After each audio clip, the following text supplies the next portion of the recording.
pas de son, Olivier.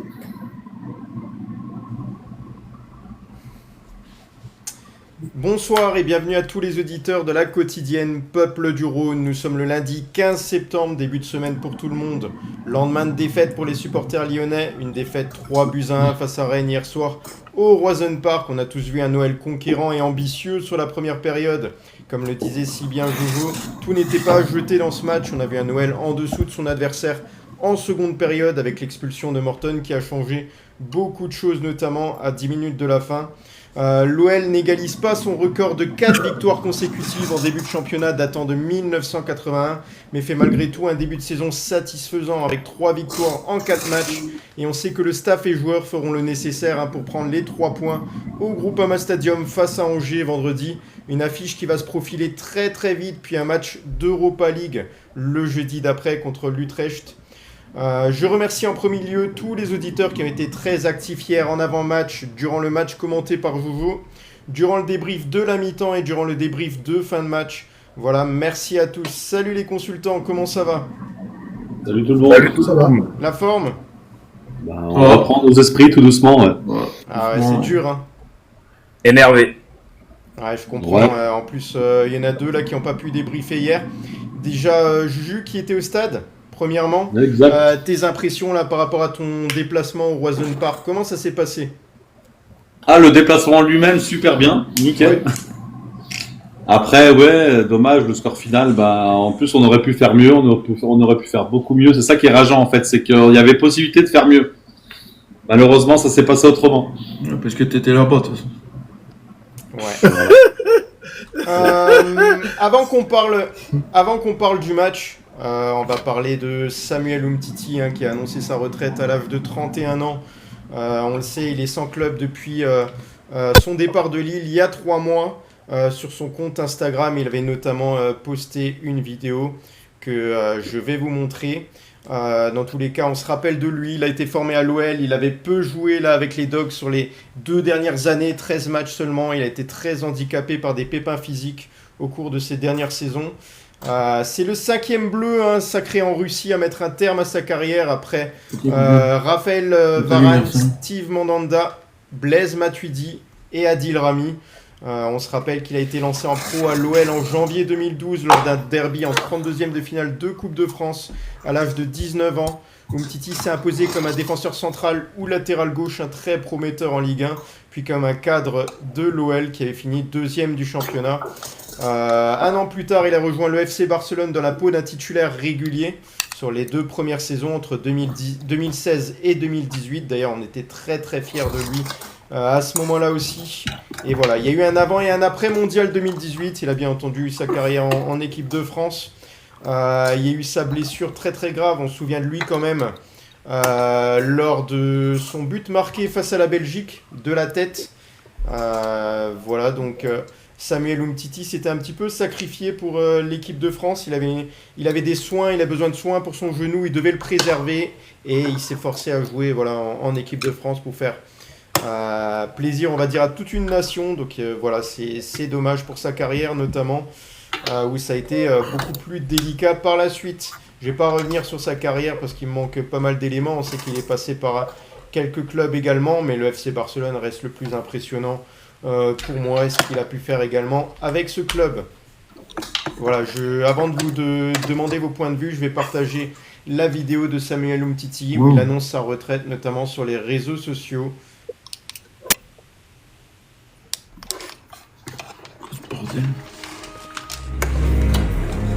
C'est ici que tout a commencé, et c'est ici que je veux m'adresser à vous.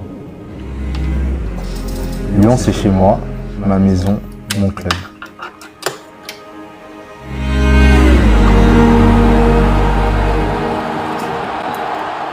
Des terrains de Ménival au Groupama Stadium, j'ai réalisé le rêve de beaucoup d'enfants en devenant joueur de football professionnel. Et j'ai ensuite réalisé le mien en rejoignant le FC Barcelone.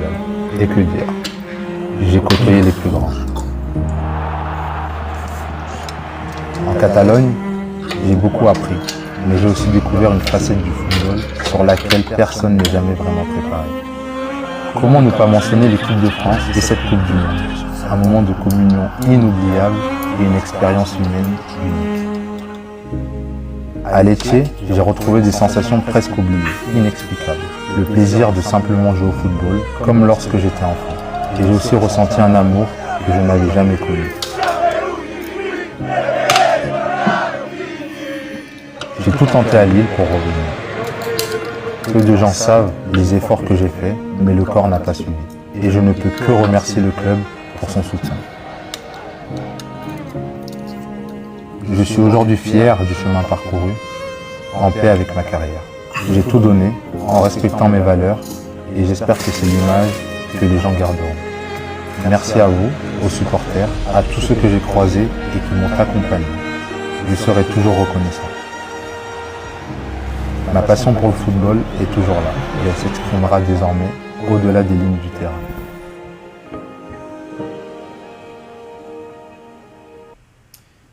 Voilà, alors est-ce que c'est cette vidéo déjà premièrement qu'il a tournée du côté du Groupama Stadium? Est-ce que c'est pour ça qu'il avait rejoint Lyon pour tourner aussi cette vidéo d'annonce à la retraite?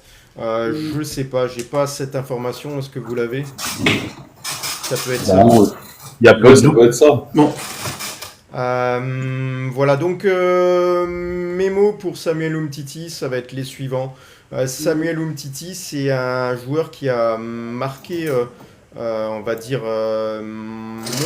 ma jeune vie d'adulte. Ça a été un joueur qui était un de mes préférés. C'est un joueur pour lequel j'étais insouciant, c'est-à-dire je pensais, j'étais persuadé qu'il resterait une saison de plus du côté de l'Olympique Lyonnais. J'ai un peu cru à ses discours disant qu'il était très heureux, et même lorsque le FC Barcelone s'était positionné sur lui, j'avais toujours du mal à m'imaginer qu'il puisse partir un jour de ce club-là, son club de cœur, l'Olympique Lyonnais. On a vu son évolution tout au long des années, c'est un défenseur central très solide, qui a remporté énormément de duels, qui a été très décisif avec l'OL, qui a marqué des buts.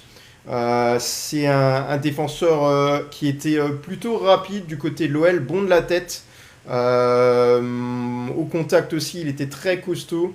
Et puis il a su prendre de l'expérience au fur et à mesure du temps, avec notamment les compétitions européennes. Samuel Umtiti, c'est oui, un très jeune joueur passé par le centre de formation. Et jusqu'à maintenant, voilà, il a une carrière vraiment incroyable. Le fait déjà de rejoindre le FC Barcelone, pour moi, c'était un fait marquant. Le fait qu'il s'y impose pendant 2 saisons, ça c'est quelque chose d'autant plus fort. Voilà, donc c'est un joueur qui restera à jamais dans mon cœur. Je l'aime autant que Alexandre Lacazette. Pour vous dire, pourtant, il n'a pas fait les retours qu'a pu faire Alexandre Lacazette. Après, il a eu cette blessure aussi qui fait qu'il a dû mettre un terme à sa carrière. Voilà, donc je vais demander à Adil, qu'est-ce que justement tu as envie de dire, quels sont tes mots pour Samuel Umtiti qui met une retraite à sa carrière de footballeur, hein, bien entendu.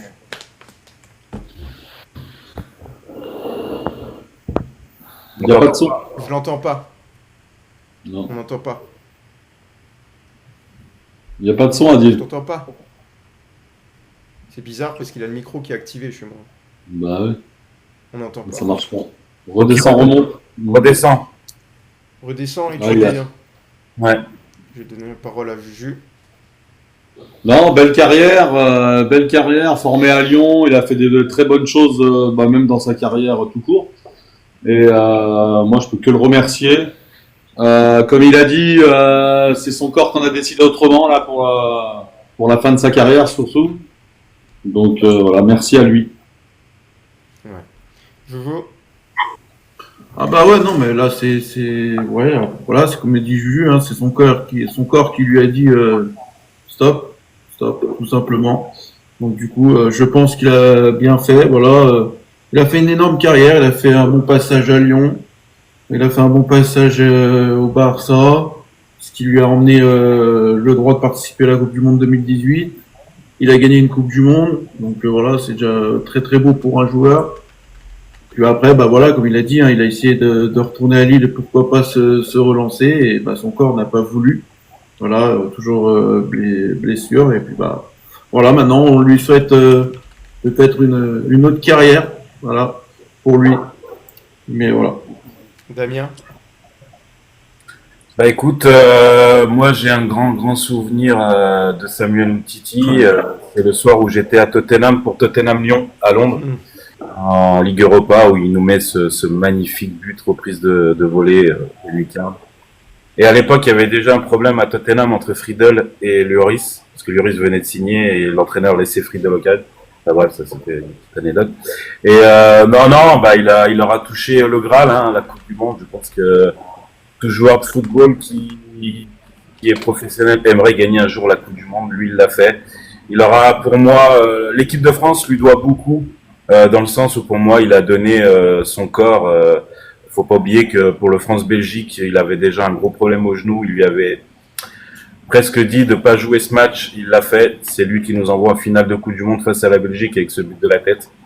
Donc voilà, un grand monsieur, un grand garçon au niveau du football et voilà, j'espère que il aura une autre carrière dans le foot. Voilà, en tant que staff ou voilà, après ce sera lui de décider, mais ta carrière de footballeur pour moi est grande et bravo à toi et on espère te revoir un jour peut-être dans le stade olympique lyonnais ou quelque chose à Lyon. Ouais.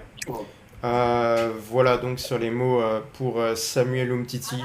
On espère bien entendu qu'il pourra à un moment donné faire un retour à l'Olympique lyonnais dans le staff ou pour une fonction, je sais pas, entraîneur des défenseurs ou je ne sais quel poste on peut lui donner, ce serait avec plaisir. D'ailleurs, je pense qu'à un moment donné dans sa vie, il nous fera cette surprise, je pense vraiment. Voilà, donc on va parler d'autre chose. Notamment par rapport à ce qu'on a vu hier sur le match. Donc déjà, on va commencer et je vais donner pas mal la parole à Damien qui n'a pas pu s'exprimer hier pour le débrief et ceux qui n'étaient pas là notamment. Sur les tops et flops, donc c'est Ferveur Lyonnaise qui a préparé les tops et flops, le partenaire média. Et voilà, je vais un peu vous expliquer ce qu'il a mis. Il a mis Abner Vinicius, Greg, dans les tops. Il a écrit que c'est sans doute son meilleur match depuis son arrivée de Séville. Le Brésilien a été très intéressant dans son couloir gauche avec peu de déchets. Il a été très solide durant plus d'une heure avec un travail défensif de qualité. Il a participé au jeu avec des relances très propres en premier temps. Les Rennais sont rarement passés de son côté pendant 75 minutes. Il a été un peu plus en difficulté après l'expulsion de Morton, à l'image de toute l'équipe. Tanner Tessman également, il a mis dedans. Et puis il a mis Corentin Tolisso dans les tops. Et le parquage lyonnais, dont Juju, je suppose. Ouais, c'est ça. Voilà. Merci. Et dans les flops, il a mis la faillite mentale de l'équipe. Il a écrit c'est vraiment dommage car l'équipe aurait pu réaliser son meilleur match de la saison. Dès le carton rouge sorti contre Tyler Morton, nous avons eu un Noël apathique avec peu de caractère et qui a perdu pied petit à petit. Même sur l'égalisation discutable, l'équipe a baissé les bras et jamais on a senti qu'elle était en mesure de conserver ce point. Tout comme depuis plusieurs mois et saisons, Lyon n'arrive pas à garder un résultat quand le match devient un peu fou dans les dernières minutes de la partie. Les vieux démons ressurgissent et il va falloir encore une fois travailler le mental. Jurisprudence Rennes il y a quelques années, Strasbourg et Manchester United la saison dernière. Le carton rouge de Tyler Morton, bien entendu. Et il a mis Malik Fofana. Étonnant, il a dit il n'a pas fait un match catastrophique, mais il n'a pas assez apporté offensivement. Si Malik était souvent pris par 2 ou 3 joueurs, il n'est pas parvenu à peser offensivement et il a rarement amené le danger dans son couloir. Il aurait pu faire plus, être plus altruiste et tranchant sur ses passes. Une déception. Et il a mis également le corps arbitral dans son ensemble. Il a dit le grand acteur de ce match en serait bien passé. Monsieur Rudy Buquet a été dépassé. Il a pris les mauvaises décisions. Anthony Rouault mérite un carton rouge sur sa semelle sur Kalismera. Au lieu de ça, même pas un simple carton jaune, rien. En fin de première mi-temps, Frankowski, déjà averti, retient Malik Fofana pendant plusieurs secondes pour une faute d'anti-jeu, mais là encore, pas de deuxième carton. Voilà, sur le reste, je vais pouvoir un petit peu demander les tops et flops de Damien. Flop, l'arbitrage en général, que ce soit dans tous les matchs de Ligue 1, l'arbitre en France en Ligue 1 sont d'une nullissime infâme. Il y en a marre, il y en a marre. Comment vous voulez que notre football fonctionne un peu bien si déjà les mecs qui arbitrent les matchs sont des incompétents de partout, même avec des images, ils sont même pas capables de voir les choses. Enfin bref, moi je suis extrêmement dégoûté. On veut une Ligue 1 attractive, mais ceux qui les arbitrent sont nuls. J'en garde même pas un. Il faudrait tout revoir au niveau de l'arbitrage. Mais bon, ils sont tellement surprotégés, c'est comme nos politiques, c'est exactement pareil. Donc voilà, gros flop, hein, je mettrais l'arbitrage. Ouais. Damien, du coup, vu que t'es en gros flop de l'arbitrage, là on voit la faute hein, sur Mera. Vous voyez bien la semelle très très haute sur la cheville et même pas le ballon là. Mais tu vois Olivier, en soi, cette image, ok, Ouais. nous on a le ralenti. Peut-être que l'arbitre central ne l'a pas vu. Tu vois, Alors, si. Non mais Alors, sur le moment, allez, Le on ballon peut lui... est ailleurs, hein, Mais- Juju, le ballon est Dame- ailleurs au moment où il y a le pied, hein. Dame, elle te fait Ouais. pas penser à une faute l'année dernière, celle-là là Oui. Alors, mais- on a les paroles de l'arbitrage qui sont Contre Angers. sorties là pour cette faute-là. Contre Angers, la faute de Bamba Dieng. Je vais laisser continuer Damien s'il reste sur l'arbitrage.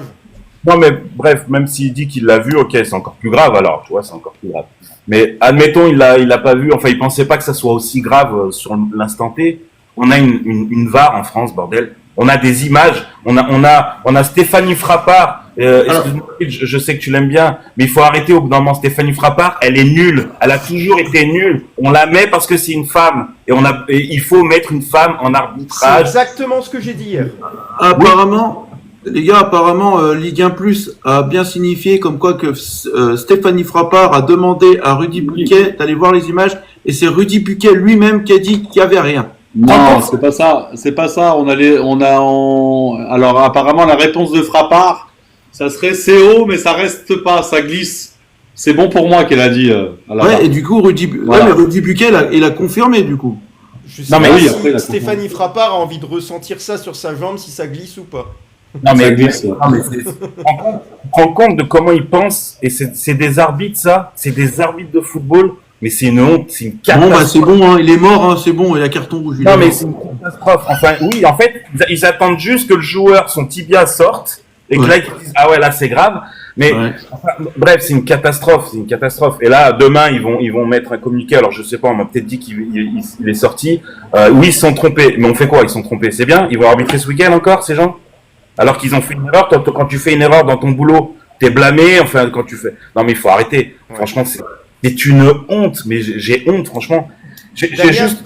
Damien, garde ton souffle parce que ça va être un des sujets là que j'ai tout à l'heure. Ils vont être un petit peu décortiqués.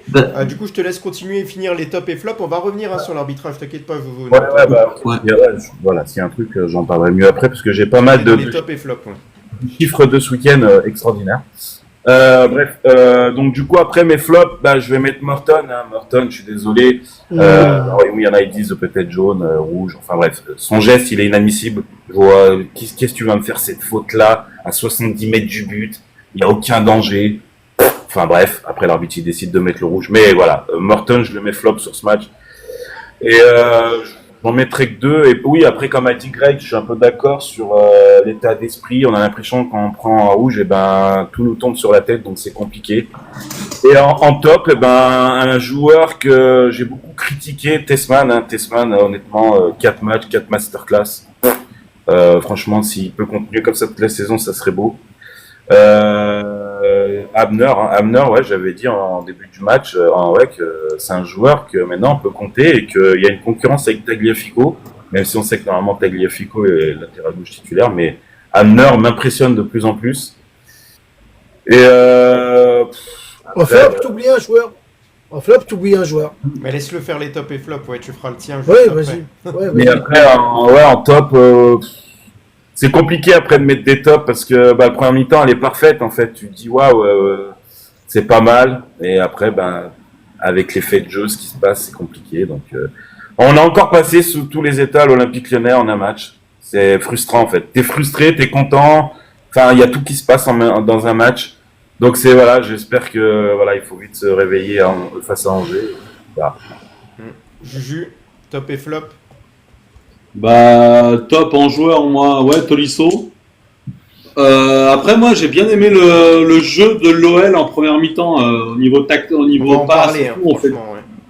On fait des belles passes. Je pense qu'on a un jeu qu'on n'avait pas il y a l'année en arrière. Donc, on a retrouvé ça en top.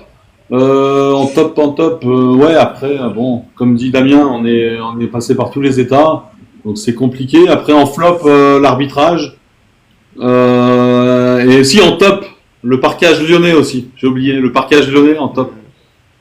Adil. Ouais, en top, le parquage lyonnais parce qu'on l'entendait. Et on l'entendait fort. Tolisso.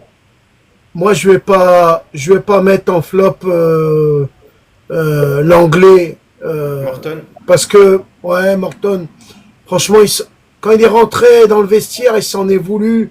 On l'entend gueuler sur lui-même. Alors, c'est vrai que Juju, toi, tu l'as pas entendu, mais nous, on l'a entendu. Quand il est rentré dans le vestiaire, il était vraiment fâché contre lui, quoi. Parce qu'il s'est dit. Normal. Putain, Il a sait qu'il a fait une faute. Mais j'ai fait de la merde. Oui, mais il sait qu'il a fait de la merde. Mais je vais pas le casser parce que moi, je trouve que c'est un très très bon joueur. Franchement, c'est un bon joueur. Il a fait une boulette. Voilà, on va dire il a fait une boulette. Et celui-là que je dirais en flop, c'est le néerlandais. Alors, je donne pas le nom parce que j'ai encore... ouais, voilà. Sur le deuxième but, sans déconner. Tu veux faire quoi? Même non. Si tu peux me permettre juste un truc. Vas-y. Quand je dis flop Morton, c'est par rapport à son geste et qui nous met dans le mal. Non. Oui, c'est pas par rapport à oui. un bon joueur, il va nous bien. Extrêmement pénalisant. Oui, d'accord. Mais moi, où je veux en revenir, c'est que les arbitres, ils ont fait de la merde. Ils ont fait de la merde, premièrement. Et deuxièmement, quand ma copine, parce que tout le monde dit que c'est ma copine, dit que c'est un peu haut, l'arbitre de lui-même central, quand il a un doute, il doit aller, il doit faire la VAR. Il doit aller à la VAR, il doit aller regarder. Et après, c'est lui qui se donne son avis. Il n'y a pas besoin de demander à la VAR si c'est haut, c'est bas, tout le monde le voit. Tout le monde le voit qu'il va lui casser la jambe. À un moment, je sais pas. Et honnêtement, Descamps, franchement, Descamps, malheureusement, on va retenir de Descamps ce match, malheureusement. Alors, est-ce que Graif rentrera contre le prochain match vendredi? Je peux vous dire qu'il y a au moins 70 ou 80% que Graif soit le prochain gardien. Alors, il y a l'arbitre officiel là, qui est invité ce soir à débattre avec nous dans l'émission. Donc, Graif, si tu veux faire la demande, fais la demande. Parce que du coup, là, j'ai accepté, mais ça chargeait en continu. Donc, c'est que ça n'a pas fonctionné. Je reviens, Olivier, avant que Ref monte, je reviens à un truc sur Rémi Descamps. Rémi Descamps, pour moi, il a déjà pas mal fait d'arrêts juste avant l'égalisation. Il fait un arrêt important, le réflexe qu'il a pour plonger, la frappe important, il plonge magistralement bien. Après, le deuxième but qui se prend, pour moi, il peut rien faire parce que c'est une frappe contrée. Comme vous savez, les frappes contrées, généralement, ça fait mouche. C'est ce qui s'est passé. Il a été pris, le ballon, il est monté d'un coup en l'air, ça a touché la barre transversale, ça a rebondi sur lui. D'ailleurs, le but, il est pour lui, un but CC, pas pour Maïté. Donc voilà, mais pour moi, de toute façon, c'est écrit. Dominique Ref va être titulaire contre Angers. Voilà. Olivier, on va parler. C'était sa première sélection au Groupama Stadium. Oui, on va en parler. Salut Ref, comment tu vas? Salut Ref. On se connaît. Est-ce que tu peux te présenter un petit peu là, parce que c'est la première fois qu'on t'a parmi nous pour évoquer notamment l'arbitrage du match Rennes-OL. Bonjour à tous, moi je suis arbitre officiel dans ma région, à un niveau amateur. Après voilà, l'arbitrage c'est une passion, je défends toujours les arbitres, même on fait des erreurs, on assumera, moi j'assume, en tout part, et après voilà, moi je viens pour t'épauler s'il y a des problèmes au niveau de l'arbitrage. Voilà, on va y revenir au fur et à mesure, je vais te lancer sur les sujets. Donc ça fait plaisir de te recevoir. Il n'y a pas de souci. Voilà donc, au niveau des sujets, donc je rappelle un petit peu par rapport au match de hier que l'OL a mené au score à 10 minutes de la fin, mais a coulé la suite de l'expulsion de Tyler Morton. Sous la pluie, l'OL a montré des belles choses, des idées claires de jeu. Paulo Fonseca a suivi un plan de jeu, un dispositif sans véritable neuf, ce qui est pas très fréquent. Ils ont ouvert le score par Corentin Tolisso à la 14e minute suite à un super centre de Maitland-Nice. Le Calismera, lui, s'est retrouvé dans une situation très favorable suite à un beau contrôle sur un ballon long qu'il a contrôlé. Donc il avait 60 mètres de course encore à parcourir pour être face à Brice Samba, mais il a perdu son duel.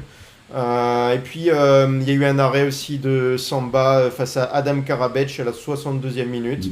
Et puis voilà les Rennais qui ont profité de l'expulsion et il y a eu l'entrée de Meïté.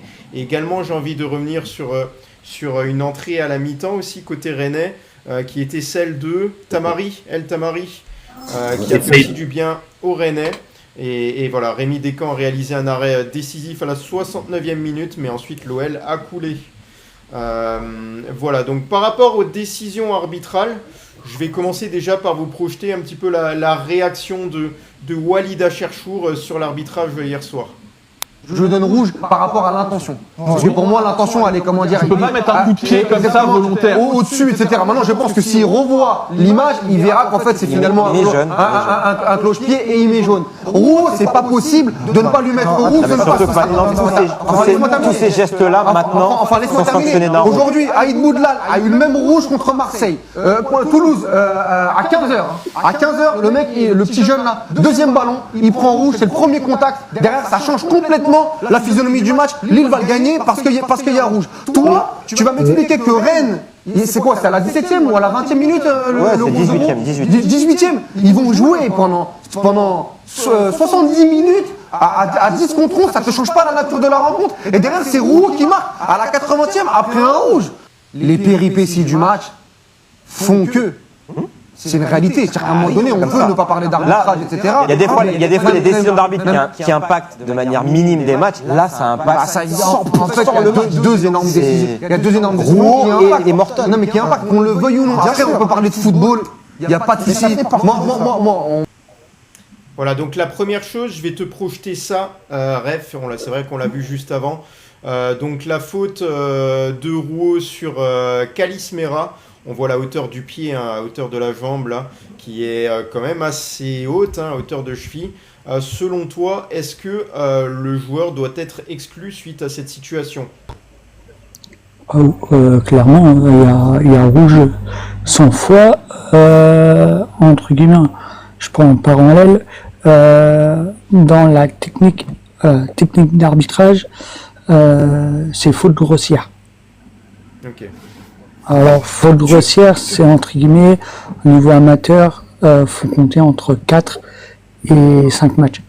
Et sur le fait que Stéphanie Frappard, qui était dans la VAR, a pu voir cette image et dire que en fait, Stéphanie Frappard, le pied a glissé sur la jambe et que c'était pas très ferme le contact. Non, en fait, je crois Stéphanie, alors j'ai eu des infos sur ça. Ouais. Stéphanie, je crois, il a appelé l'arbitre central. D'accord. Et l'arbitre central, je pense, a refusé. Voilà, donc voilà, je suis pas le seul à l'avoir dit. Et après, entre guillemets, je vais revenir sur les décisions arbitrage sur Lyon. Est-ce que l'arbitre impacte le score? Oui. Par contre, des mauvaises décisions? Oui. Et influence le score? Oui. Et en fait, sur sa note globale du match, il revient de Ligue 2. L'année dernière, je prends une anecdote, il revient de Ligue 2, il y a eu des tests physiques de l'année dernière, il a loupé. En fait, c'est pour ça qu'il était en Ligue 2 l'année dernière. Chaque arbitre, s'ils font pas leurs tests physiques et loupent leurs tests, sont regradés d'une division inférieure. C'est pour ça l'année dernière. Moi, ce que je comprends pas, pourquoi l'arbitre qui est sur le terrain, le troisième arbitre, ne peut pas parler à l'arbitre l'arbitre central. Si même, l'arbitre, il est loin. Le troisième arbitre, il gère pas ça. Oui, mais parfois, puis c'est le troisième arbitre. Le troisième arbitre, c'est comme le dirigeant en district. Oui, mais parfois, il le voit. Alors, Adil, je reviens sur ta question, et intéressante. en fait, le positionnement de l'arbitre peut être central et peut pas le voir. Par contre, ton assistant 2, va dire pas côté banc, côté l'autre côté. Alors, je prends en parenthèse, hein, assistant 1, c'est oui, arbitre de touche, hein. Assistant 1, c'est côté banc, et assistant 2, c'est côté l'autre côté du banc. Mais en gros, sincèrement, je vais te dire quelque chose.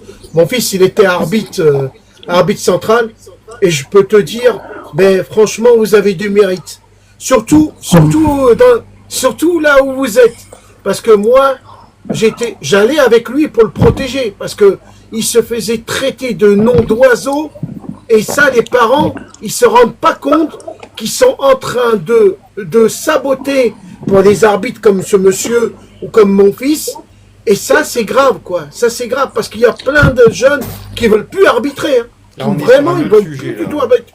Ouais, Oui, non, mais oui, Après, c'est on n'aura pas c'est le temps important de le dire. sur tous les sujets, Oui, mais je vais non. laisser répondre Ref. Non.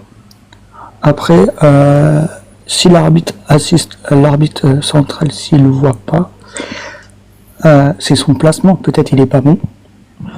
Chaque placement a un angle différent. Par contre, peut-être l'arbitre assistant 2 peut-être le voir. En fait, c'est son angle, la vision. Après, il y a des écoutes, des oreillettes et tout. Il peut parler. C'est pour ça aussi le placement de l'arbitre est très important. Et aussi, même c'est pas sa partie du jeu, entre guillemets, il doit le faire le nécessaire. Et on en revient du coup, parce qu'on doit avancer un petit peu, par rapport à Tyler Morton du coup. Est-ce que selon toi, si tu as vu la situation, est-ce que ça méritait ou non un carton rouge? Oui, rouge automatique. C'est la première idée qui m'est venue en tête, j'ai pensé à rouge directement. Dernier défenseur. La seconde même où j'ai Dernier défenseur. Non, c'est pas le dernier défenseur. Dernier défenseur, c'est dans notre camp, Adil. Oui, excusez-moi. Je suis fatigué. C'est le premier défenseur. Non, en fait, il y a rouge, c'est en fait, c'est même pas une faute grossière, c'est hors d'opportunité. C'est en fait, aucun moment il joue le ballon, essaye de faire entre guillemets le rouge. La phrase typique du rouge, c'est essaye ou faire un croche-pied volontaire. C'est la règle typique, c'est rouge et voilà. Et après, faire une faute à 75 mètres du but, c'est inutile. J'en viens du coup, parce que toi tu es arbitre professionnel, le règlement en ligne hein, sur le site de l'IFAB qui dit que Buquet a expulsé, c'est pas eux qui disent, mais Buquet a expulsé le milieu de terrain en raison d'une faute grossière. Du coup, d'après le règlement, il s'agit de tacler ou disputer le ballon tout en mettant en danger l'intégrité physique d'un adversaire ou en agissant avec violence ou brutalité, ou de se jeter avec une ou deux jambes en avant pour disputer le ballon de face, de côté ou par derrière avec violence ou mise en danger de l'intégrité physique de l'adversaire. Alors les gars, il n'existe pas à cette distance de tacle un seul tacle maîtrisé à cette distance-là, c'est pas possible. Non, mais t'as qu'à voir la grimace que fait Morten quand il fait le tacle. On voit clairement qu'il veut Morten, il n'a aucune chance de revenir, il le sait, il a juste la haine d'avoir perdu le ballon. Et en fait, c'est son intention qui est pas bonne du tout. Donc pour moi, le rouge est mérité. Mais bref, si tu peux me contredire si je me trompe, normalement, on va dire le quatrième arbitre, celui qui est à côté des deux bancs de touche, lui doit gérer que les deux bancs de touche et les changements. Oui, alors les changements, c'est le délégué qui note sur sa feuille. Le délégué en fait le délégué aussi, il y a un rôle primordial. C'est en fait au cas où il y a un problème dans le stade, c'est lui qui informe l'arbitre central. Et après, il note tous les défauts, en fait, ils ont un timing tout noté sur une feuille. Et j'ai une question pour toi, Raph, après, si tu me permets. Toi qui es dans le monde amateur, vous n'avez pas bien sûr la VAR, la VAR coûte de l'argent et c'est les clubs de Ligue 1 qui la payent déjà. Qu'est-ce que tu penses honnêtement de la VAR depuis qu'elle est mise en place dans le football? Alors pour moi, la VAR, et pas naturel pour l'arbitrage. Et c'est le problème d'aujourd'hui, la VAR. Pour moi, c'est le problème de la VAR. Alors, on a un outil extraordinaire, mais c'est comment utiliser la VAR. En fait, alors, à l'étude là, dans les années qui suivent, ils sont à l'étude avec l'IFAB, pour l'info, hein, je donne une info, mettre des challenges, en fait, comme au volley, les entraîneurs ils peuvent donner un challenge à l'arbitre pour regarder la vidéo. En fait, et si ton challenge est bon, bah tu la gardes. D'accord. Ça c'est en procédure, et plus le carton blanc aussi, ils veulent mettre en place aussi en monde professionnel aussi, mais ça c'est encore loin. Ce qu'il y a de bien dans le rugby, à chaque fois qu'il y a une grosse faute comme ça, il le montre sur l'écran du terrain. Et alors tu vois les spectateurs qui ronflent parce qu'ils voient qu'il y a une injustice. Et là le problème c'est que quand il est venu taper sur le pied de Mera, on n'a rien vu, hein. Non, rien vu, hein. Moi, de toute façon, on en avait discuté. Pour moi, j'aimerais voir comme au rugby. C'est-à-dire, au stade, t'as l'écran géant, t'as l'arbitre, quand il a appelé à la VAR, qui va pas voir sur le petit écran. Comme ça, les supporters, ils voient la faute aussi. Donc, comme ça, et voilà, t'as l'écran géant, l'arbitre, il va voir l'écran géant, il revient, voilà, et comme ça, lui, automatiquement, l'arbitre, il va devoir être professionnel parce que derrière, tu as les représailles des supporters. Et il sait qu'il est vu. Donc voilà, le problème, c'est qu'à la VAR, t'es pas vu. Ils sont ils sont protégés, ils sont dans leur caravane. Moi, il y a un truc qui m'énerve énormément. C'est le mot interprétation de l'arbitre. Pour moi, ça peut tout et rien dire. Non. Parce qu'en fait, déjà à la VAR, ils sont 2. En bas, ils sont je sais pas combien, 3 avec les 2 juges de touche, on va dire, sur le terrain. Et c'est l'interprétation de l'arbitre. C'est-à-dire que si l'arbitre central n'est pas d'accord avec la VAR, ils font quoi? Ils s'insultent au micro? C'est l'arbitre il me semble, hein, l'arbitre central. Mais en fait, l'interprétation de l'arbitre, donc chacun dans chaque match, chaque arbitre dans chaque match fait ce qu'il veut. Même s'il y a des règles. Pour moi, c'est ce qui se passe. Hein. On va laisser Rémi bref là-dessus. Je me pose justement la question, comment tu peux analyser là ce que vient de dire Damien? Est-ce que en tu es d'accord avec ça? Alors, oui, non. Je suis mitigé. Après, la façon que j'arbitre moi, en fait, c'est t'as le règlement et t'as l'esprit du jeu.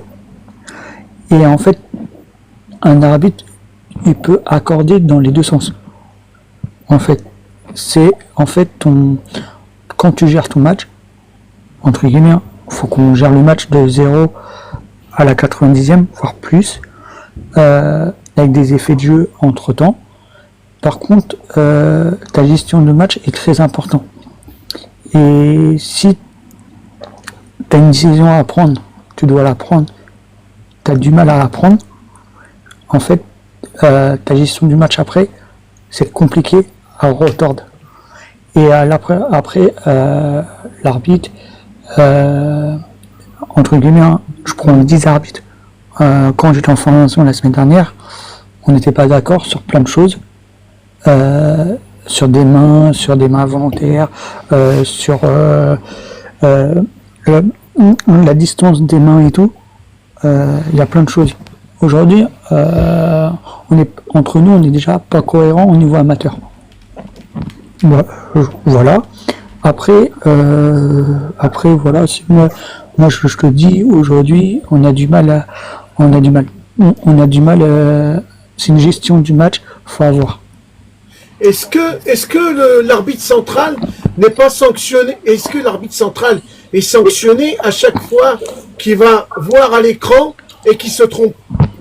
Alors ça alors l'année dernière oui, maintenant non. En fait c'est l'arbitre est toujours lui l'additionnaire du carton. Je prends une action typique de l'année dernière. Sur Stassin, entre guillemets, l'arbitre était bon sur sa décision. Et en fait, c'est la VAR qui a mis par défaut l'arbitre central. Et c'est pour ça ils ont changé les règles. Ok, on accélère un petit peu par rapport au programme. Il y a une autre question qui me semblait très intéressante par un auditeur au niveau de la rémunération d'un arbitre professionnel. Est-ce que déjà dans le championnat amateur, je pense qu'il n'y a pas de réelle rémunération? Si, ça existe. Si. Je pensais que c'était sur comme un peu le volontariat, un peu comme les... voilà, je pensais qu'on ne pouvait pas gagner sa vie, en tout cas sur l'arbitrage. Voilà, je vais te donner, te laisser un petit peu détailler tout ça. Ouais. Alors moi, en niveau amateur, moi je suis arbitre foot à 11, futsal et le foot handicap. Dernièrement, il y a 3 ans, j'ai fait le foot championnat de France de foot handicap à 7. Et j'ai arbitré la finale. Et voilà. Pour l'innovation, si on est payé, on vit pas de ça.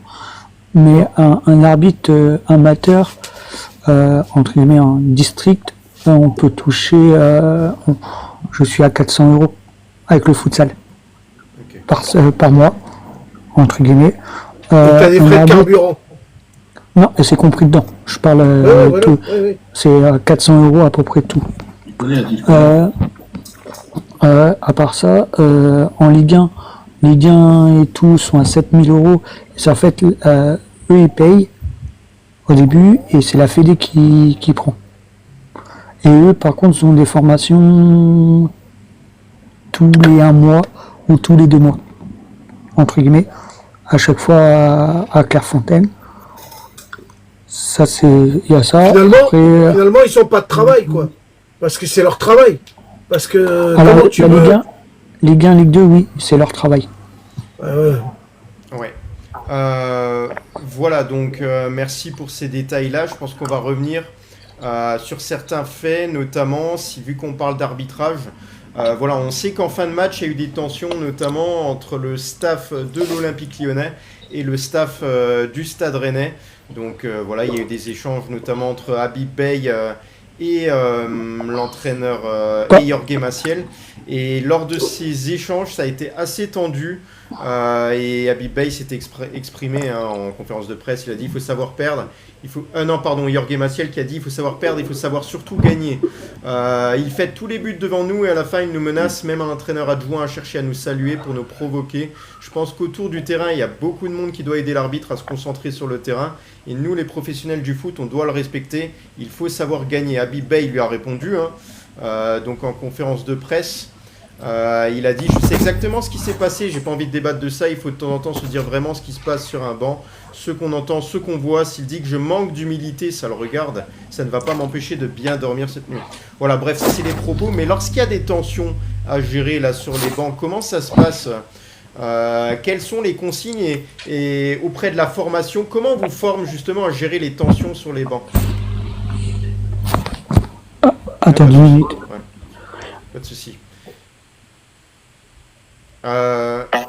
Voilà, bah du coup, bon, on passera juste après, on arrêtera avec ça. Bah, moi, je peux te le dire.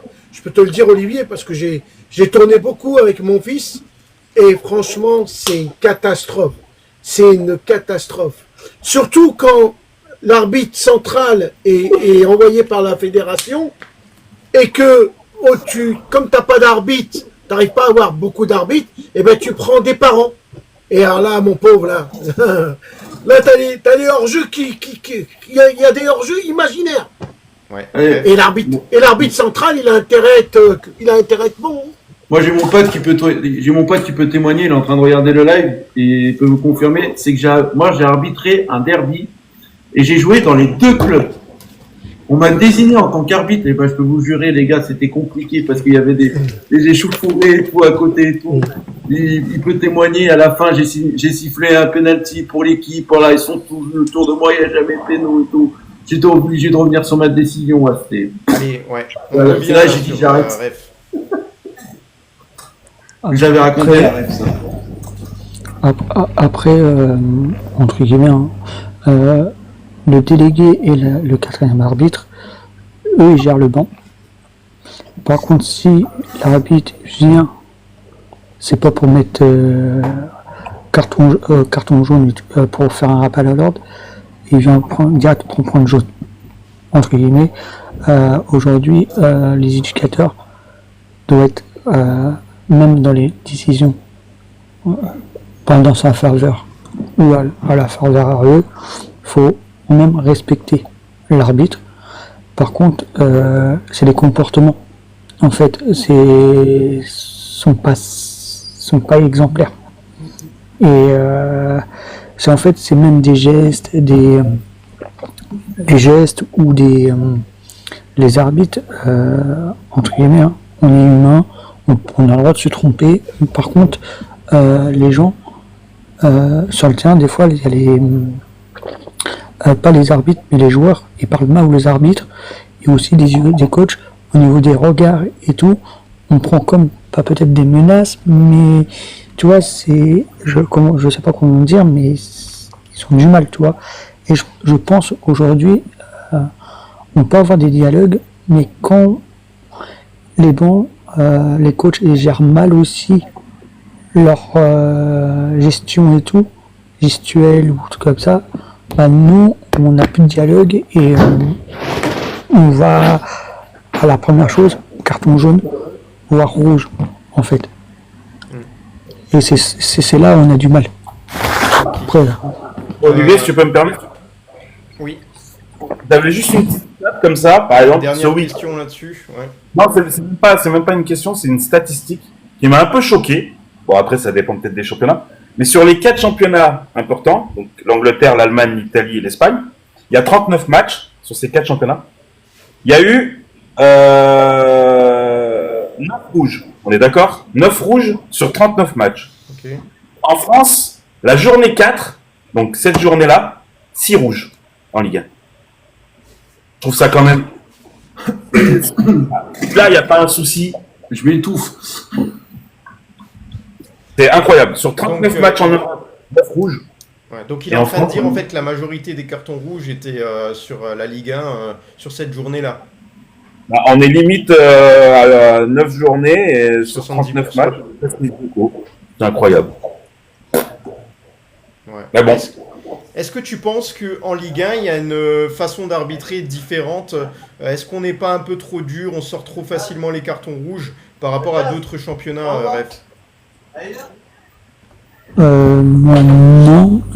En fait, ce problème, c'est en fait, il y a un moment, on a laissé trop faire. En fait, on a laissé trop faire on va dire, les comportements.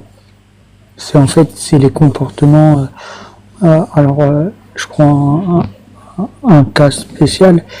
Votre entraîneur l'année dernière et l'entraîneur et le président de Marseille, les semaines qui a suivi, le monde amateur, il a doublé de 2 fois de violence. Okay. C'est pour ça aujourd'hui on fait plus de cadeaux. Ok. Justement, comme information complémentaire par rapport à ce que tu dis, on le sait ce qui s'est passé avec Paulo Fonseca. Paulo Fonseca va pouvoir de nouveau avoir accès au vestiaire. Il était privé depuis le 2 mars dernier en Ligue 1. Là, il va pouvoir retrouver quelques habitudes de coach. Donc, son interdiction d'accès a pris fin en même temps que la défaite de l'OL à Rennes. Il pourra de nouveau faire sa causerie d'avant-match au Parc OL vendredi soir en marge de la venue d'Angers à Dessines.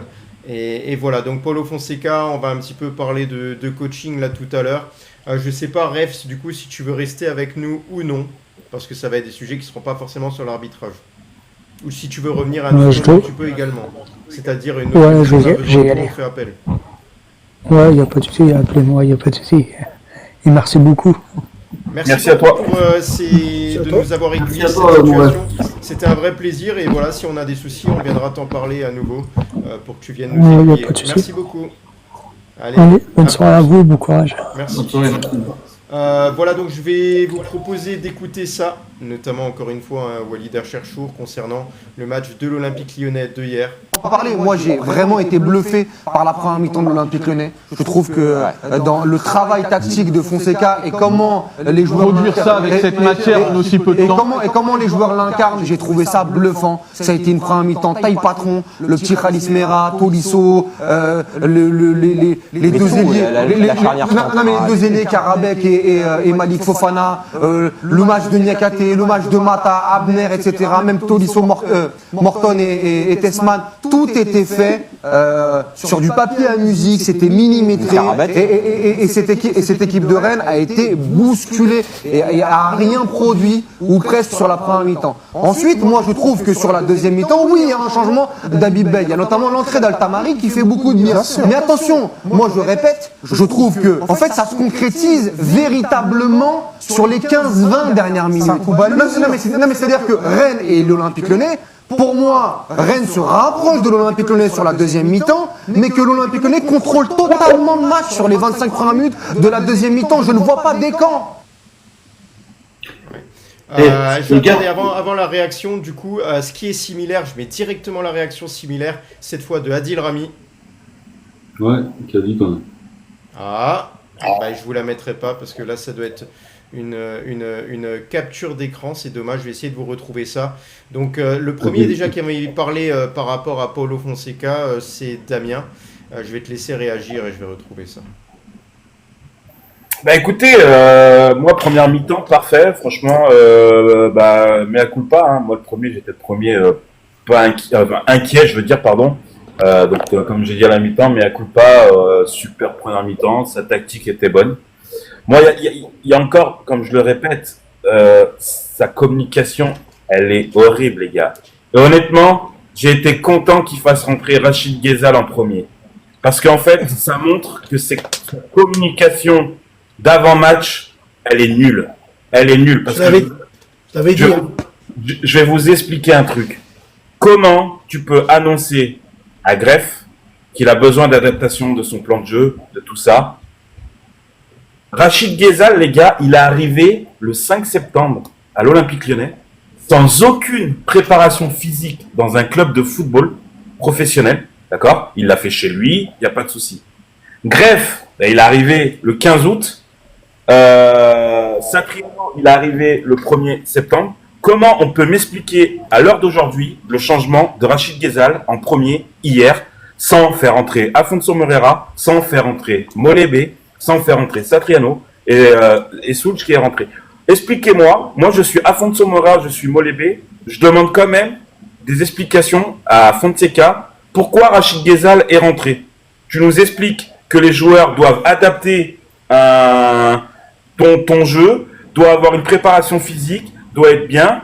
Non, mais Rachid Ghezal qui arrive le 5 septembre sans aucune... J'ai rien contre Rachid Ghezal, hein, attention, hein, on va pas me faire machin. Hein. Mais moi, il faudrait... Non, mais sa communication, elle est horrible. En fait, il dit blanc... était bon. Attendez voir, je mets, du coup, je vais te laisser finir après, je mets la... Sincèrement, les Lyonnais... Est-ce que tu penses qu'il n'a pas des directives encore par derrière? 2 matchs, 3 matchs. Mais 4 matchs, même s'ils ont perdu, mais 4 matchs, en proposant le football qu'ils proposent, oh les gars, je sais pas si vous avez vu Lyon jouer hier. Bah oui. Mais pour les Lyonnais, vous pouvez être fiers, hein, même quand vous perdez. Hein. Putain de merde. Bah oui. Je me dis, supporter lyonnais, tu n'es pas content sur un joueur en particulier, sur ce match. Tu vois ce que je veux dire? Par exemple, si vous râlez sur Morton, sur Tyler Morton, je peux comprendre. Tu vois, si tu râles sur le face-à-face du petit Calice Mera, je peux comprendre. Tu vois? Mais c'est que des petits faits, tu vois. Mais dans la construction, dans le jeu, dans le football, franchement, les Lyonnais, vous devez kiffer. Oh les gars, je crois que Lyon est l'une des équipes qui joue le mieux au ballon. Maintenant, imagine, putain, j'avais prédit Mikotadze meilleur buteur. La tête de Wam qu'avec ce football, il aurait été pas loin des meilleurs buteurs. Voilà. On a débriefé ça avec Damien hier. Enfin, on n'a pas débriefé cette vidéo de Rémi, mais on a dit que Lyon, la première période, on a bouffé Rennes. Non, mais on a terrain, ils n'ont pas existé, Rennes, en fait. On a un bon jeu, mais moi, c'est les questions que je me pose sur la communication de Fonseca. Oui, mais du coup, avant que Olive mette la vidéo, est-ce que tu penses pas qu'il n'y a pas des autres directifs derrière Fonseca? On lui impose pas à mettre, par exemple, tu mets Rachid Ghezal et tout. Et pourquoi c'est possible, hein, Mathieu Louis-Jean, on ne sait pas. Hein. Je comprends pas. Oui, mais... moi, je te dis que c'est possible. Hein, ça se voit dans les clubs que des fois, tu as les dirigeants qui prennent aussi des décisions. Hein. Jojo, moi j'arrive pas à comprendre en fait. Mais pourquoi tu dis en conférence de presse que les joueurs ont besoin Oui, de non, mais je sais. jeu et derrière tu fais rentrer Rachid Ghezal qui a même pas une semaine d'entraînement à l'Olympique Lyonnais. Enfin, mais moi franchement les gars, Ou alors, j'ai été outré, j'ai rien compris. J'ai dit mais il fait rentrer Ghezal à fond de son Merera qui fait une préparation avec l'Olympique Lyonnais, qui joue des matchs amicaux avec l'OM, il rentre même pas une minute. Les gars. ou alors sincèrement. Orgé Sincèrement, Maciel, oui, ou alors Orgé Maciel, pour moi, ça se trouve, il en fait aussi à sa tête. Il doit pas écouter Fonseca. On sait pas ce qui se passe dans les coulisses. Alors, Pour moi, ça se trouve, il doit pas écouter Fonseca, en vrai, hein. On sait pas, hein. Mais moi, les gars, en fait, j'ai juste hâte que Fonseca revienne dans les vestiaires, et je pense qu'il va y avoir déjà un changement de mentalité. Voilà. Du fait que Fonseca revienne dans les vestiaires à l'avant-match, à la mi-temps, je pense que les joueurs, déjà, ils vont prendre un peu du poil de la bête aussi. Comme disait Greg, pour moi, il manque un mental dans cette équipe. Tu peux pas, en fait, baisser les bras comme ça. Oui, tu te prends le deuxième but, mais tu dois pas baisser les bras et tout. Tu te prends le troisième but, les joueurs, ils marchent sur le terrain. après tu joues à Après, tu joues à 10 Une équipe qui est très très jeune est plus susceptible à pas avoir la bonne mentalité en cas justement où le score n'est pas favorable. Non, mais en parlant de ça, t'as des joueurs comme Tolisso, t'as des joueurs comme Niakate qui a de l'expérience, t'as des joueurs comme Clinton Mata qui a de l'expérience, tu vois. Aussi. C'est tous ces petits trucs-là, en fait. Juste un dernier. Je voulais parler. Vas-y. Oui. Moi, sincèrement, je suis pas lyonnais. Et puis après, Mais moi, j'ai kiffé hier. Sincèrement, j'ai kiffé, moi. J'ai kiffé. J'ai kiffé à mort. Après, il y a eu des feux de jeu. Il aurait dû avoir un carton rouge sur Kaïs Mera. Il n'a pas été. Taylor Morton, moi, je trouve que c'est sévère. Il aurait dû prendre un carton jaune et pas un carton rouge. Surtout qu'il n'a pas mis un carton rouge avant. Mais honnêtement, l'équipe, je ne vais pas dire ce que je pense. Parce que j'ai pas envie d'être mal poli. Mais quand je vois l'équipe lyonnaise, allez, je vais le dire, j'ai la trique. Mais franchement, c'est un truc de malade. C'est un truc de on va malade. laisser parler aussi ceux qui n'ont pas parlé encore. Je dis, il y a un facteur quand même à prendre. Ouais. Il y a un facteur quand même à prendre en compte, les gars. Et on l'a dit avec Damien hier. Pour moi, le jeu de Rennes a tout changé quand Seko Fofana il est rentré. C'est lui qui a dynamisé le milieu de terrain. Et en plus de ça, il n'y avait pas encore le rouge. Hein. Et il a dynamisé le milieu de terrain de Rennes. Et il rentre, il met de la fulgurance dans le milieu de terrain de Rennes. Et c'est lui qui ça démarre. Je mettre la fulgurance au moment où on est à 10 contre 11 aussi. Je l'avais dit, les gars, attention à Seko Fofana. Il revient en grande forme. Ouais, voilà. Il y a Juju, voilà, hier par rapport à ce que tu as vu, toi, du stade. Ouais, comment tu as trouvé l'OL sur tout ce match? Malgré la défaite, il y a quand même des points positifs sur le jeu, comme a dit Adil Rami. Mais le problème, c'est qu'on ramène 0 points et on retient que ça, quoi. Ouais. C'est ce deuxième but. Bah oui. Moi, je vais revenir sur la performance de hier. Alors, au niveau de comme j'ai vu jouer l'OL, je l'ai jamais vu. Rarement vu jouer comme ça. L'année dernière, on a vu un OL qui marquait des buts. C'est vrai. Paulo Fonseca est arrivé, on commence à marquer 4 buts, 3 buts.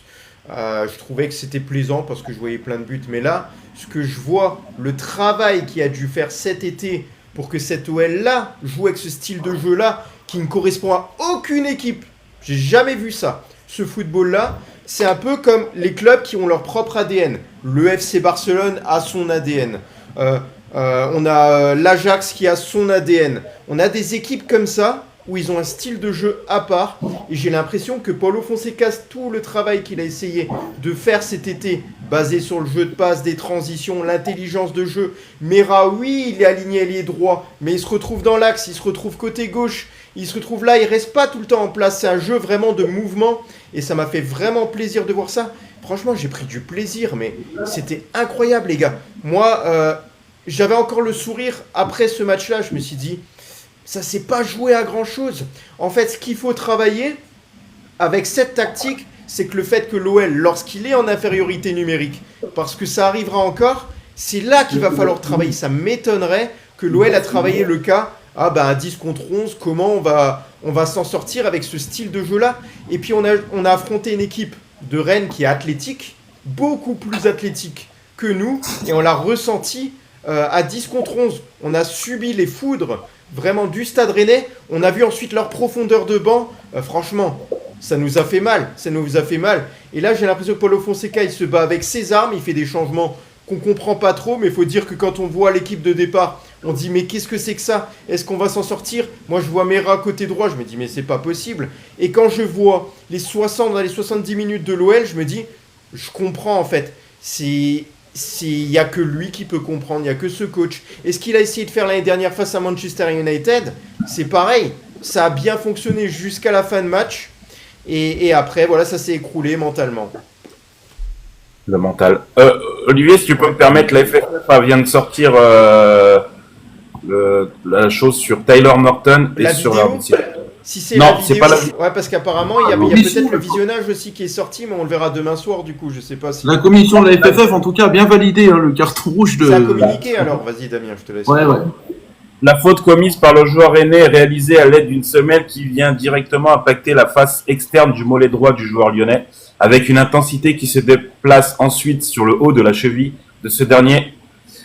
Ce geste sanctionnable met clairement en danger l'intégrité physique de la victime. En conséquence, le joueur fautif aurait dû être exclu pour s'être rendu coupable d'une faute grossière et l'intervention de l'assistance vidéo à l'arbitrage était attendue.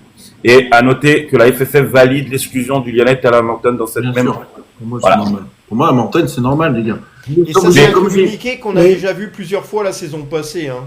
Sur le ça change pas grand-chose, mais au moins, il s'excuse des paroles, quoi.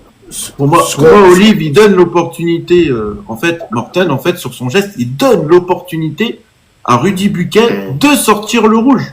Oui, il le touche pas, mais le geste, il est là. Mais, comme je l'ai dit hier, après, je sais pas si Damien s'en rappelle ou pas, Juninho, il avait pris le même carton rouge contre le Paris Saint-Germain à l'époque. Le même. J'ai dit, mais non, c'est pas possible. Moi, à l'époque, il n'y avait pas la VAR et tout. Mais il avait pris rouge. Mais pourtant, le geste, il l'avait pas touché et tout. Il a voulu le shooter, le joueur, mais il l'a pas touché. Mais moi, ce qui m'énerve, les auditeurs, vous inquiétez pas, là, je vois Mister Mika notamment qui nous dit, il y a la vidéo du bus de l'analyse de Frappard qui tourne, c'est une dingue. Mais on la projettera demain soir, on la verra au propre, comme ça vous la verrez tous ensemble. Les gars, j'ai une question à vous poser. Ce match, il vous fait pas penser à un autre match? Si, toi tu l'avais dit et t'avais raison. Hier, je crois que tu l'as dit. Manchester United et Saint-Etienne. C'est la même configuration. La semelle de Tolisso où Stassin doit prendre rouge, il prend juste le jaune. C'est la même. Et derrière, et bah voilà. Ouais, mentalement. Si on marque le deuxième but, c'était Manchester le meilleur exemple. Parce qu'on prend plus après. Et Juju, t'as dit si Mera marque le deuxième, non, mais on parle de l'arbitrage, ok, mais si on tue le match, c'est peut-être différent. Ah oui, bien sûr. Bah vas-y. On n'a peut-être pas tout ça. C'est quoi, selon toi, là, tuer le match? Qu'est-ce qui nous a manqué? C'est le face-à-face de Alice Mera. Quelle autre situation tu mets dedans? Bah, il y a Karabek aussi, et puis après on perd. Tolisso aussi, il passe en retrait. Ouais, mais on tue pas le match, et puis après on perd beaucoup de ballons au milieu de terrain. Quand on remontait au milieu de terrain, on leur donnait tous les ballons. À un moment, je disais, on leur donne tous les ballons. On perdait les ballons, on n'enchaînait plus 3 passes là sur la seconde période. Ouais, au milieu de terrain, on n'arrivait plus à avancer après. Ouais. Tolisso, il doit frapper, putain, au lieu de faire une passe en retrait. Moi, je pense, les amis, ce match, il faut l'oublier. Vendredi, on a un match qui est super important. On va se rattraper. Grave, peut-être il sera numéro 1. Peut-être on a surtout, Adil, c'est surtout à 22h30 on peut être premier. On a appris c'est qu'arbitrer le match, c'est Clément Turpin vendredi soir. Bon, bah voilà. Clément Turpin et c'est Hamid Genaoui à la VAR, assisté par Bruno Coé ou Benoît. Mais comme j'ai dit hier, il n'y a rien à ajouter en fait. On était sur la continuité des 3 premiers matchs en fait. Mais vous inquiétez pas les gars, c'est le lundi, le match il était hier, c'est normal qu'on parle de ces situations qui sont parfois scandaleuses, c'est normal. Après j'en ai reparlé encore au mois de après-midi. Et voilà. Non, sincèrement. Oui. Même si après, ça fait partie du foot, on peut pas tout gagner non plus. Sincèrement, même si on a perdu, le match était séduisant. Voilà ce que je veux dire. Moi, je me suis éclaté en commentateur. C'est les points positifs qu'on peut retenir, c'est ça. Après, le point négatif qu'on a vu hier, c'est sur la profondeur de banc et quelle efficacité vont avoir les joueurs sur ce banc. Est-ce que Schulz, lorsqu'il entre en jeu déjà, à l'efficacité qu'il faut. Parce qu'il y a des joueurs, ils n'ont pas la même efficacité quand ils rentrent en jeu que lorsqu'ils sont alignés au départ. Est-ce que des joueurs comme Ghezal, dans un mois et demi, est-ce qu'il aura une meilleure efficacité lorsqu'il entrera en jeu? Il sera peut-être meilleur physiquement, mais hier, je ne lui ai pas reproché ses soucis de forme. Je lui ai reproché ses passes, les pertes de balles, les passes longues qu'il a manquées. C'était de la technique, moi, c'était pas du tout sur le physique. Est-ce qu'un jour, on va rejouer avec un numéro 9 à l'Olympique Lyonnais? Aussi, Ouais, c'est une bonne question de Damien. Mais le problème, en fait, on peut pas accabler Soulk. Soulk, le problème, c'est qu'il rentre, déjà, on rentre à 10 contre 11. Il sort Malik Fofana. T'as plus d'ailier en profondeur pour jouer avec Soulk. Il y a plus personne, en fait, en attaque. Donc, comment on peut pas tailler Soulk? C'est pas possible. T'as plus personne en attaque. Soulk, il était tout seul, le pauvre, à la fin. Pour moi, en plus, tu sors Malik Fofana, tu fais rentrer Kluivert, et Kluivert, il est fautif. Il a perdu énormément de ballons. Pas forcément à son poste. Bah ouais, mais c'est pareil. Et c'est pour ça que moi je le mets pas en flop. Attention, on peut lui faire perdre confiance aussi. Juste un petit truc, Olivier. Ouais, pour répondre à Yohan Moreau en bas qui dit Paco Alcacer, il est libre. Ça sert à rien de recruter 8 attaquants si tu joues pas avec numéro 9. Il a dit la même chose à moi, Yo. Mais pour moi, il y en a que un attaquant qui peut être titulaire du côté de l'OL, c'est Satriano. Les deux autres, pour moi, c'est des joueurs qui doivent entrer en jeu et pas être titularisés directement. C'est pour ça que je les compte pas, certes, 3 attaquants, mais voilà. Damien, il faut qu'on passe à l'Europe Arena ou le grand format pour accélérer, vous inquiétez pas. Demain, c'est également, normalement, malheureusement, la même heure, 21h, parce que je finis à 18, et puis mercredi, ce sera Jojo s'il est disponible. Ben, ça sera surtout l'Europe Arena. Juste un petit truc dans mon Europe Arena. Alors, faites exprès. Aujourd'hui, c'est l'anniversaire. Alors, je sais pas si vous connaissez le stade de la Route de Lorient. Oh, Radiou. Ouais. C'est quoi le stade? Le stade de la Route de Lorient. C'est le stade de Lorient. Oui. Non. C'est un Rennes. Alors, maintenant, il s'appelle oui, à l'époque.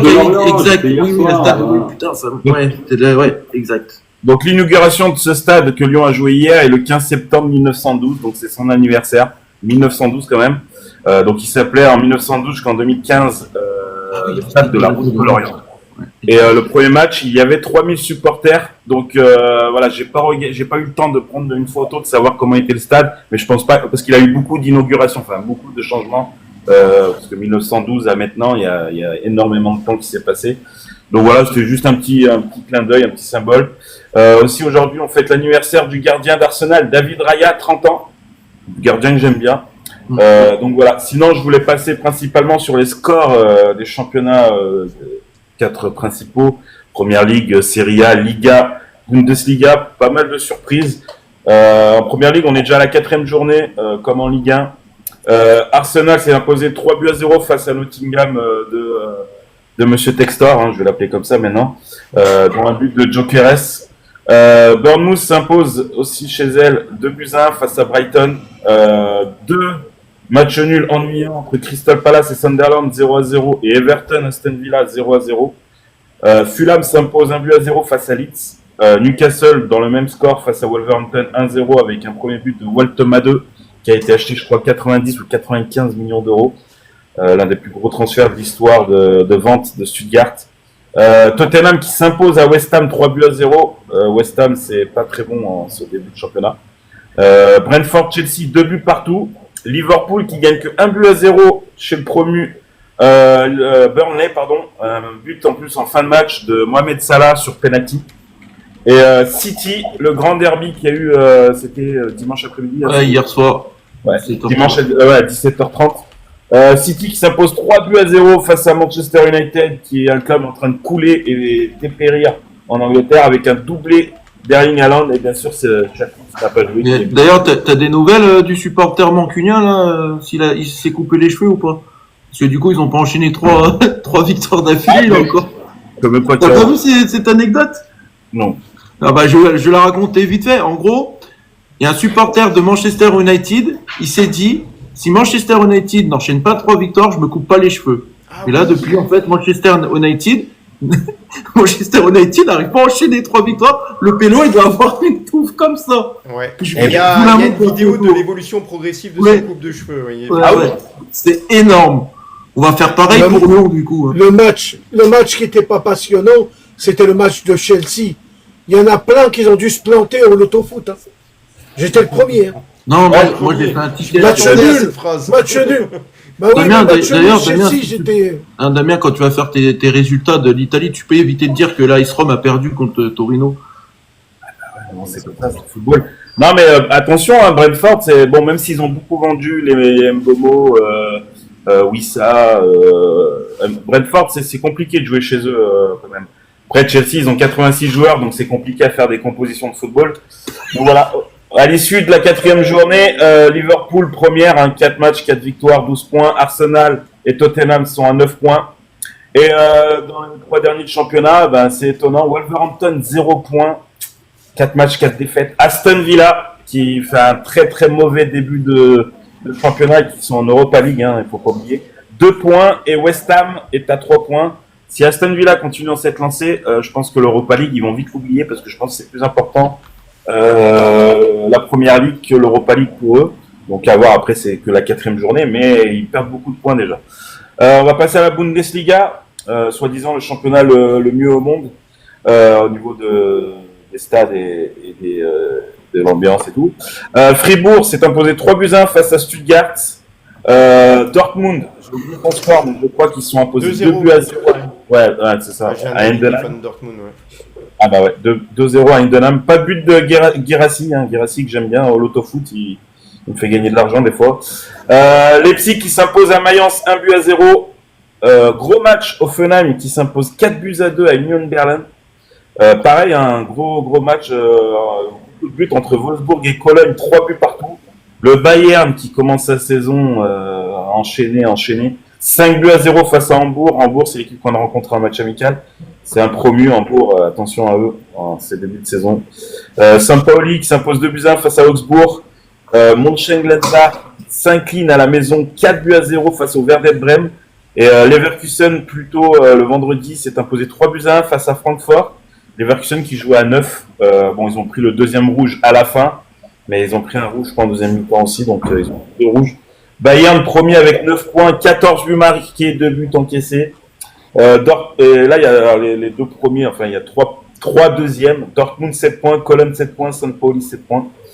Et les 3 derniers, Heidenheim 0, Hambourg 1 point, et Mönchengladbach aussi qui a 1 point. On est à la 3e journée, donc ça va, en sachant que c'est comme en France, il n'y a que 18 clubs en Bundesliga. On va avancer sur la Serie A, avec des surprises, comme l'a dit Jojo, la grande AS Roma. Cagliari s'impose 2-0 face à Parme. La Juve, gros match, Juve-Inter, quel match exceptionnel. 4-3 pour la Juve, avec un but inscrit, alors je connais pas ce joueur, Adic, je crois qu'on dit comme ça, qui marque à la 80e minute de jeu, qui envoie vainqueur la Juventus. L'Inter qui a du mal en ce début de saison, et espérons que... Un match entre les deux fratries en plus. Ouais, espérons que l'Inter, la finale de Ligue des Champions, ne aura pas fait encore du mal au niveau mental, mais bon, voilà. Naples qui s'impose 3-1 à la Fiorentina, la Roma qui s'incline chez elle 1-0 face au Torino, l'Atalanta qui fait un bon début de saison, qui gagne 4-1 face à Lecce, l'Udinese qui s'impose à Pise 1-0, Sassuolo, Grosso qui gagne 1-0 face à la Lazio de Rome, félicitations à lui. Le Milan, on a eu le retour des combattants sur le ring dans les vestiaires de Marseille. 1-0 face à Bologne, il y avait Rabiot et Jonathan Roux en face, c'était super. Vérone, tout à l'heure, Hellas Vérone 0-0 face à Cremonese. Orban était titulaire, sa note 5,7, extraordinaire. Et Como, là, qui joue en ce moment face au Génois, qui mène 1-0 à la 69e minute, un but de Nico Paz encore, c'est pas mal. Naples, la Juve, 9 points chacun. Cremonese, qui fait le promu, fait un bon début de saison, en 3 journées. Et l'Udinese, 7 points. Les 3 derniers sont Lecce, Parme et Pise avec 1 point, donc voilà. Et le dernier gros championnat, la Liga. La Liga, donc Séville, Elche, match nul, 2 buts partout. Retafe qui s'impose 2-0 face à Oviedo. Le Real Madrid qui s'impose à la Real Sociedad, c'est pas un déplacement facile, qui s'impose 2-1. La Real Sociedad, un but de Mbappé et de Arda Güler. J'aime bien ce joueur, Arda Güler, qui est très très bon jeune. Bilbao qui s'incline chez elle face à Alaves, 1-0, grosse surprise. Notre Georges Mikotadze qui a joué son premier match avec Villarreal, malheureusement, il a joué à l'Atlético de Madrid. On sait, c'est un déplacement très compliqué, qui s'incline 2-0. Il a joué, il aura une note de 6/10. Et en face, on a eu aussi notre Français Griezmann qui était titulaire. Voilà, première défaite pour notre Georges. On espère que sa saison va être de mieux en mieux, mais on verra. J'espère qu'il marque des buts aussi.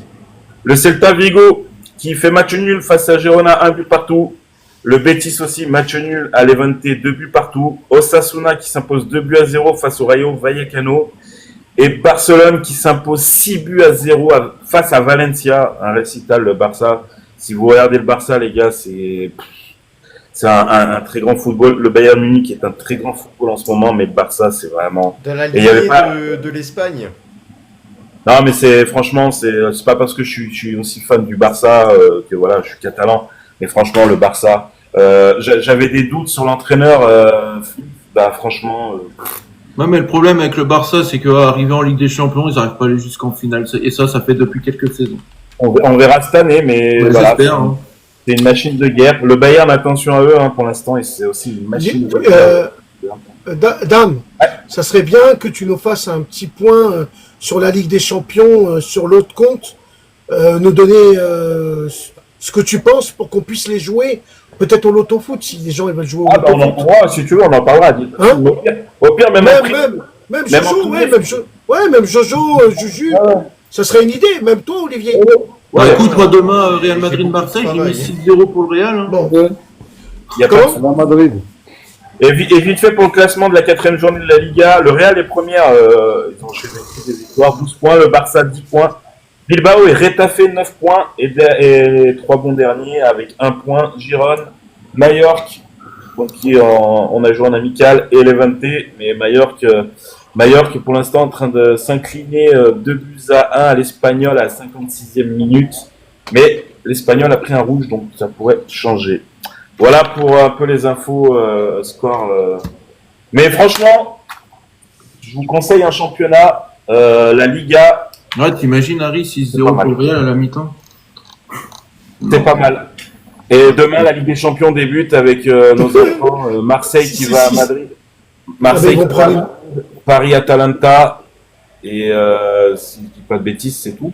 Attention, PSG, attention, PSG, un match piège. Moi,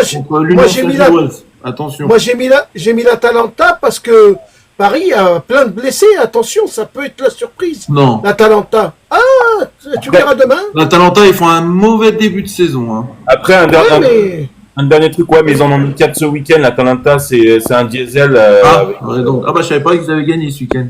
Ouais, ils ont gagné 4-1. Juste un petit truc, demain, il y a 6 matchs de Ligue des Champions, à 2 à 18h45, Bilbao-Arsenal, ça peut être intéressant. À 18h45, le PSV reçoit l'Union Saint-Gilloise, ou Saint-Gilloise, je sais pas comment on dit, et 4 matchs à 21h, Benfica-Karabag, Juventus-Dortmund, ça peut être très intéressant comme match.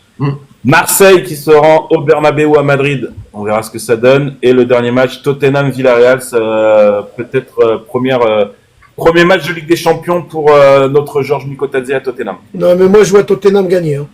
Oui, on verra. Voilà.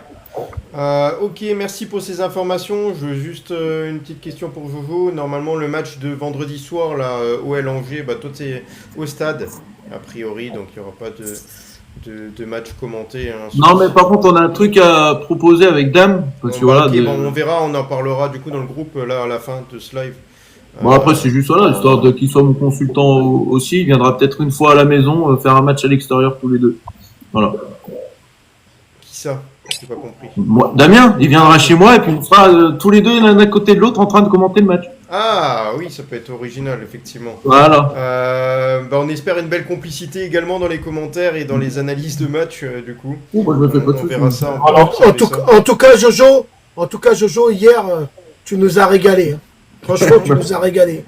Sincèrement, tu nous as régalé. Hein. Hier. Ah oui. Ah ouais. En plus, je sais pas si vous avez vu, il y a un moment donné, pour annoncer le but, j'étais en train de dire comme quoi que Fonseca il allait purger sa dernière sanction là, ce match-là, et puis tout de suite j'étais obligé d'accélérer parce que Maitland Nice est centré et tout. Ouais, c'est un rythme à prendre, mais voilà, j'étais content. Franchement, c'était cool. Je me suis éclaté moi aussi. Ouais. Allez les gars, là il se fait tard déjà, on va se quitter, hein, on va retrouver la rediffusion sur YouTube. On va souhaiter une bonne soirée à tout le monde, on va regarder le classement des meilleurs auditeurs pour ceux qui sont encore là. Merci. On a Romuald de Bassé à la première place, Harry Lyon 2e, 3e Anthony Brasseur, 4e Johan Moreau, 5e Greg Hérotte, 6e Marine, 8e Vladik Chaka, 9e Juju et 10e Arpino. Merci à tous. Bonne soirée les Lyonnais. Allez, ciao. soirée. Ciao les goons. Bonne à tous. Ciao.